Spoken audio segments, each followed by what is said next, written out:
இலங்கை நாடாளுமன்ற தேர்தல் வாக்குப்பதிவு நாளை நடைபெறவுள்ள நிலையில் நள்ளிரவு நேரத்தில் யாழ்ப்பாணத்தில் உள்ள தமிழ் தேசிய கூட்டமைப்பு வேட்பாளர் மாவை சேனாதிராஜா வீட்டின் மீது வெடிகுண்டு வீசப்பட்டுள்ளது. இது தொடர்பாக எமது தலைமை தொகுப்பாசிரியர் உமாபதியிடம் மாவை சேனாதிராஜா பகிர்ந்து கொண்ட தகவல்களை இப்போது பார்க்கலாம். இலங்கை நாடாளுமன்ற தேர்தலுக்கான வேலைகள் மிக தீவிரமாக நடைபெற்று வருகிறது. நேற்று முன்தினத்துடன் பிரச்சாரங்கள் ஓய்ந்தன. நாளை காலை வாக்குப்பதிவு நடைபெறக்கூடிய இந்த சூழலிலே இலங்கை தமிழரசு கட்சி, அதாவது இலங்கை சுதந்திரம் பெற்ற போது துவக்கப்பட்ட மிக பழமையான தமிழரசு கட்சியின் தலைவரான திரு சேனாதிராஜா அவர்கள் இல்லத்தில் நேற்று நள்ளிரவில் சில மர்ம நபர்கள் வெடிகுண்டை வீசி சென்றிருப்பது மிகுந்த பரபரப்பை ஏற்படுத்தியிருக்கிறது. திரு சேனாதிராஜா அவர்கள் நம்மோடு இருக்கிறார். அவரிடம் கேட்போம் என்ன நடந்தது என்று. ஐயா, என்ன நடந்தது, எப்போது நடந்தது? ஆம், நேற்று இரவு 11:30 மணிக்கு இடையில் 11:15 மணி வரையில் எங்களுக்கு ஒரு பெரிய வெடிச்சத்தம் கேட்கக்கூடியதாக இருந்தது. நான் அப்பொழுதுதான் எங்களுடைய ஆதரவாளர்களுடன் பேசிவிட்டு நான் அறைக்கு சென்று சாப்பிட ஆரம்பித்தேன்.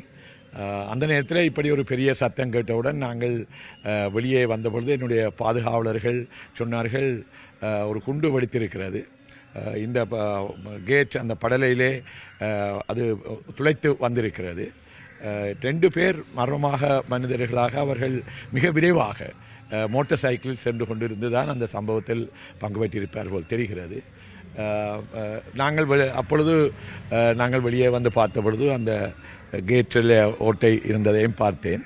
ஆனால் இந்த சம்பவமானது எங்களுக்கு ஆச்சரியமாக இருந்தது. நாங்கள் இப்படி ஒரு சம்பவத்தை இப்படி ஒரு காலத்தில் எங்களது கட்சி அலுவலகத்தில் நடக்கவில்லை. ஆனால் நாங்கள் எத்தனையோ போர்க்காலங்கள், குண்டு வீச்சுக்கள், விமான குண்டு வீச்சுக்கள் எல்லாம் நாங்கள் தப்பி இங்கு இருக்கின்றோம். ஆனால் இப்பொழுது இது செய்யப்பட்டவுடைய நோக்கம், தேர்தல் பிரச்சாரம் முடிந்ததுக்கு பிறகு நாளைக்கு காலையிலே இந்த வாக்குப்பதிவு ஆரம்பிக்க இருக்கின்றது. தமிழரசு கட்சி, தமிழ் தேசிய கூட்டமைப்புடைய வாக்கு மிகவும் அதிகரிக்கக்கூடியதான சூழல்கள் இருக்கின்றது. இந்த நோக்கம் ஒன்று என்னை எச்சரிப்பதாக இருக்க முடியும். அதன் மூலம் என்னுடைய போக்குவரத்தை, சுதந்திரமான நடமாட்டத்தை கட்டுப்படுத்துவதற்காக அப்படி செய்திருக்கலாம்.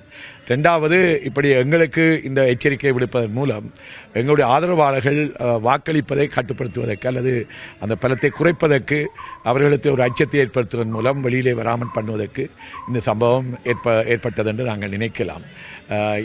எதுவாக இருந்தாலும் இந்த குண்டு ஒரு ஆளில் படுமாக இருந்தால் நிச்சயமாக அவர் கொல்லப்படக்கூடிய சாத்தியங்கள் இருக்கின்றது. எனக்கு போலீஸார், யாழ்ப்பாண போலீஸ் பொறுப்பு அதிகாரி வந்தபொழுது அந்த நிகழ்ச்சியை பற்றி, அந்த குண்டினுடைய தன்மையை பற்றி எனக்கு சொன்னார். அதுபடியால் நாங்கள் அதிலிருந்து தூரத்தில் இருந்தபடியால் நாங்கள் உயிர் தப்பி இருக்கின்றோம். இந்த குண்டு வீச்சானது ஒருமையாக எச்சரிக்கையா அல்லது எங்களுடைய உயிருக்கு ஆபத்தை ஏற்படுத்தக்கூடியதுக்கான முன்னெச்சரிக்கையா என்று நாங்கள் ஆராயலாம்.